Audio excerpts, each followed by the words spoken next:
Umur besok aku dah meninggal, aku dah wafat, aku orang sanjung lah aku ya. Dia tak ada rupa itu. Yang cakap rupa ini dalam cerita tu Kak Limah balik rumah aja. Yang cerita Nabi dah balik menghadap Allah ni tuan-tuan perempuan, ceritanya Nabi tak pernah suruh dia sanjung pun. Tapi kita tahu kualitas Rasulullah sallallahu alaihi wasallam.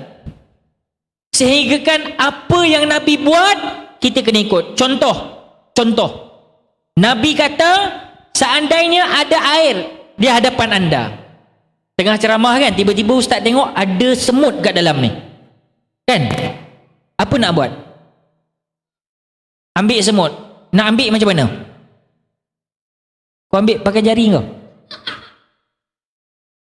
Ambil sudu ataupun tapis kan? Tahu tapis kan? Tapis terjemah ni salin, terjemahkan kepada satu lagi tempat. Maknanya letak tapis, jadi semut tadi akan terkandas dekat tapis, kemudian air yang bersih tadi tuang balik. Boleh minum tak boleh minum? Boleh minum tak boleh minum? Bismillahirrahmanirrahim. Itu kalau semut. Oh, ini air dia orang silap minum. Tak apalah.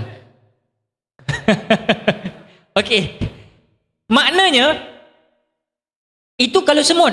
Tiba-tiba ustaz tengah nak minum ni, sekali kata engkau lalat pula masuk. Lalat masuk. Bukan lalat yang warna hitam tau, warna hijau punya dik tau. Orang panggil langau. Langau masuk dalam air. Boleh minum tak boleh minum? 2 saat dia sekarang. Tak boleh? Okey, dengar pesan Nabi. Nabi kata, apabila lalat, dengar baik-baik, silent please. Nak lalat masuk dalam ni, apa nak buat? Ambil satu benda yang agak tajam, tekan lalat tu sampai ke dasar lautan di bawah itu. Ya, sampai di bawah ni. Dah sampai kat bawah, tekan dah sampai ke dasar, kemudian tarik dia bawa keluar balik, kemudian Nabi kata dah boleh minum air tersebut, dah bersih. Sebab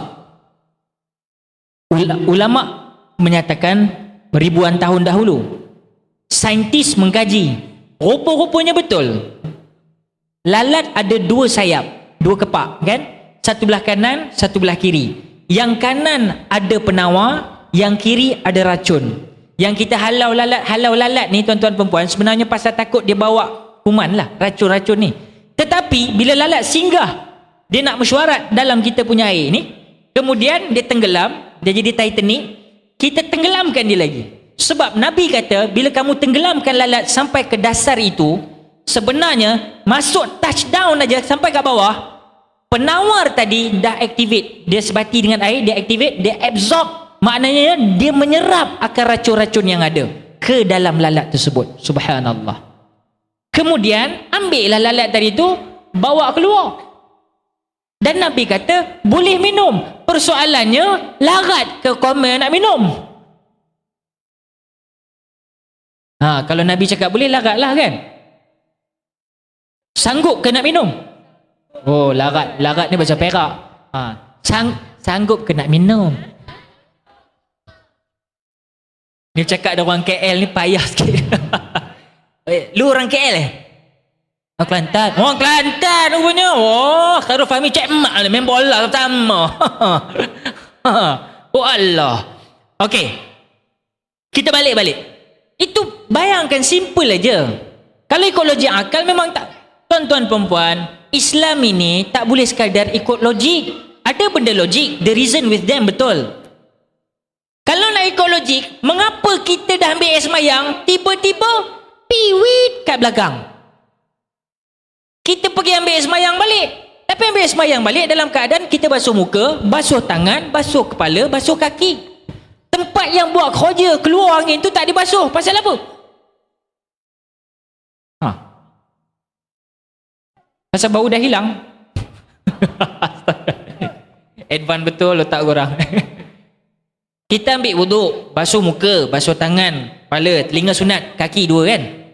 Tiba-tiba kita nak semayang, makan cempedak banyak sangat tadi, sekali piwit kat belakang kan. Lepas tu kita ambil wuduk balik kan, basuh muka, balik tangan, kepala dengan kaki. Mengapa tempat yang keluar angin tu tak kita basuh 2 saat dari sekarang?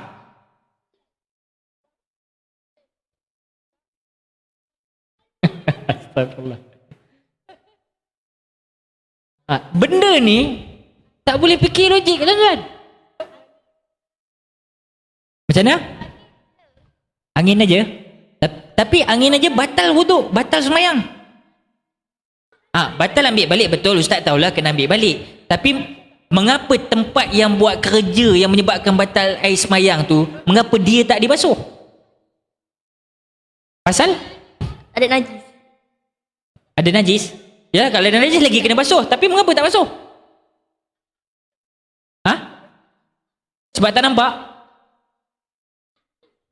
Memang dia tak nampak, dia tinggal bau je.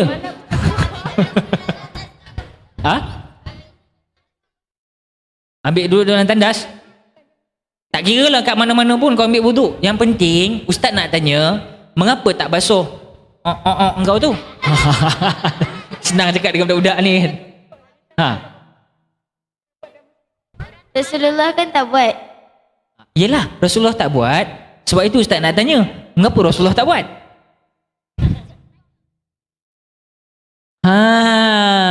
Sebab inilah iman, kita yakin dengan apa yang Nabi buat.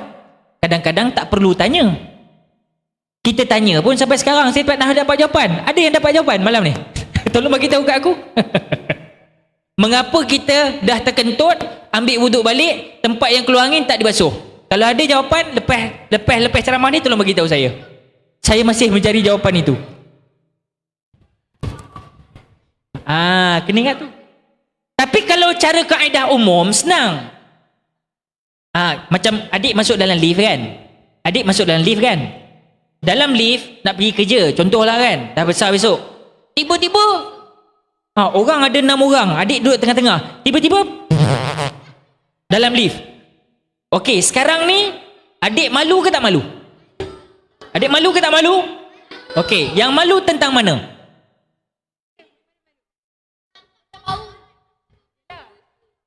Dekat badan ni, bila kita buang angin tu, tang mana yang malu?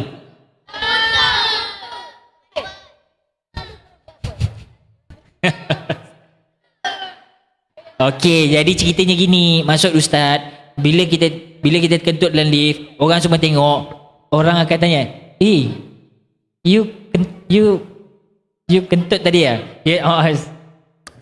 Saya banyak malu lah, dia kata. Sorry saya banyak malu. Tapi nak bagi tahu, kadang-kadang orang Cina, orang India tanya kita kan, soalan tu ditanya oleh orang yang bukan Islam. Dia kata, mengapa orang ambil wuduk, tiba-tiba buang angin, tiba-tiba ambil wuduk aja, tempat tu tak dibasuh? Soalan tu ditanya oleh orang bukan Islam. Jadi cakap pada orang yang bukan Islam itu, kalau you pergi masuk lift, you buang angin dalam itu lift, orang lain semua tahu you yang buang angin, you malu ke tak malu? Dia akan cakap, saya mesti malu mah. Okey, tang mana yang malu? You punya muka ke tempat keluar angin malu? Dia mesti kata, saya punya muka itu tempat mana tahu malu punya mah. Dia kata. Jadi sebab itu orang Islam solat kentut punya jam, kasih basuh baliklah itu muka, kasih hilang itu malu. Itu jawapan dia. Jadi logik ikut dia orang. Jangan kau bersyarah pula dengan acong pula. Acong ataupun firman Allah Subhanahu Wa Taala pada surah Al-Baqarah ayat 124. Contoh. Tak payahlah apa itu. Acong kata, nantilah 3 tahun lagi saya marilah. Uslub dakwah tuan-tuan. Dengan budak-budak ni tuan-tuan, kalau nak ceramah apa inilah. Kan? Aku dah rasa macam apa nama dekat taman-taman dekat taman rohani ya. Apa dah? Kisah dan teladan Ada tengok? Bagus. Ada tengok sirah Nabawiyah tak? Sirah Nabi ada tengok tak? Sirah Anbiya. TV Hijrah. Ada tengok sirah Anbiya? Baca buku ada? Tengoklah sirah Anbiya. Suara kak engkau ada dekat situ. Sirah Anbiya. Tapi kartun. Kau tengok cerita apa? Anak Mami. Tu dah lama dulu.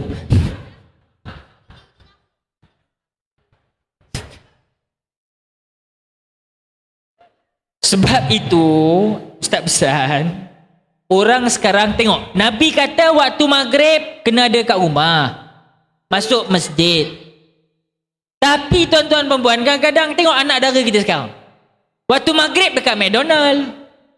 Waktu maghrib dekat Padang kan. Kadang-kadang waktu maghrib tu lah dia ambil kunci motor bapak dia. Bila mak dia tanya bila mak dia tanya, "Engkau nak pergi mana, Linda?" Linda kata apa? "Kemana saja."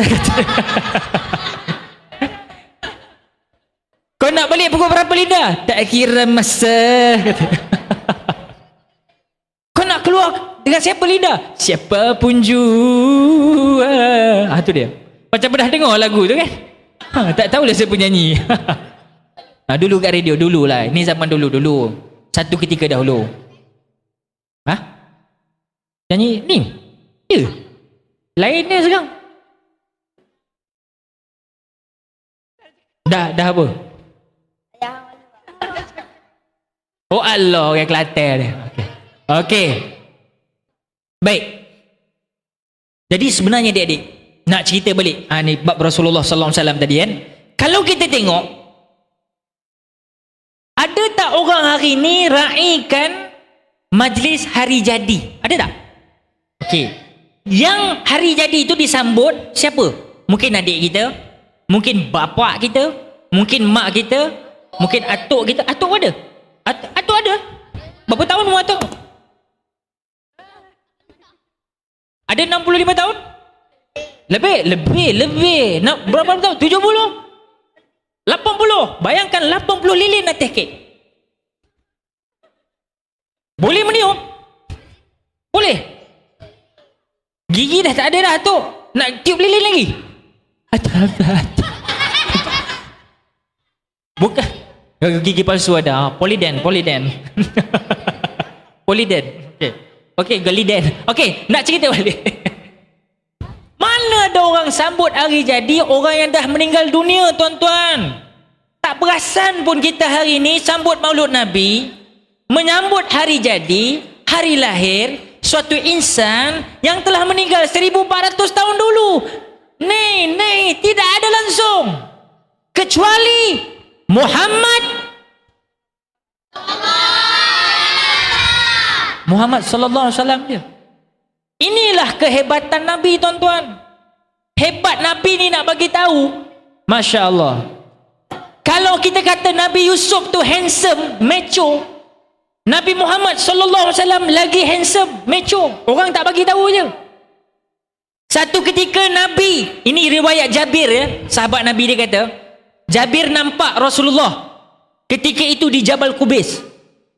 Seketika aku dengan Nabi sedang berada di atas bukit, aku nampak dia pakai baju merah, jubah merah. Bila aku tengok Nabi pakai jubah merah, aku tengok bulan purnama. Aku tengok balik kat Nabi, aku tengok balik kat bulan. Aku tengok balik kat Nabi, aku berhenti kat Nabi. Kerana apa? Ternyata Nabi lagi cantik daripada bulan tu bila dia pakai baju merah. Subhanallah. Siapa pakai baju merah? Wallahu weh. Red Warrior, kau Kelantan juga daripada tadi, betul. Gomo. Gomo Kelantan. Okey. Start lagi Kelantan dia. Okey. Baik. Kemudian Nabi ni, muslimin bismillahirrahmanirrahim, dia bila tengok cucu dia, siapa nama cucu Nabi? Anak pada Saidina Ali dan Fatimah?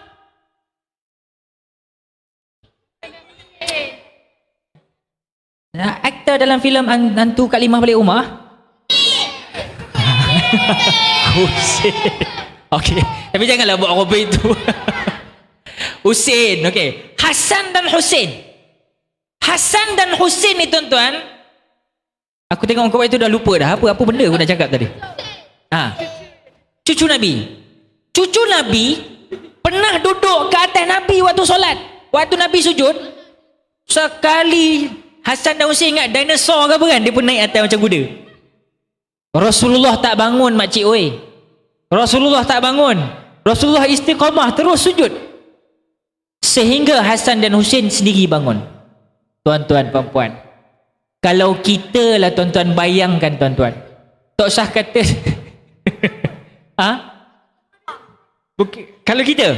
kalau bapak engkau sembahyang, tiba-tiba kita duduk panjat tu, dia ambil terus Undertaker kan, Stone Cold terus kat situ. Somersault, pom. Aku nak semayang kau kacau, aku pasal apa katanya. Tapi kalau Nabi dia bertenang gitu. Nabi dengan anak-anak dia peluknya anak-anak, ada pegang kepala dia peluk, sehingga kan sahabat Nabi dia melihat, dia tanya, aku ada 9 orang anak, seorang pun aku tak pernah peluk ya Rasulullah. Nabi kata, barang siapa yang tak pernah menyayangi tidak akan disayangi. Sebab itu tuan-tuan dan puan, kadang-kadang kan kita banyak menunjuk jari kat orang, tapi 4 lagi ni kat belakang. Sebenarnya cermin diri, maknanya saya mengingat diri saya dengan rumah mengingatkan kami sendirilah. Kadang-kadang bila kita cakap ni kita lupa. Tapi bila Nabi ni tidak, Nabi ni lebih tunjukkan diri dia dulu. Ini yang dipanggil muhasabah. Muhasabah ni penting tuan-tuan. Hari ni nak muhasabah, kita kena menuntut ilmu. Nak menuntut ilmu, aksesnya cukup banyak. Televisyen ni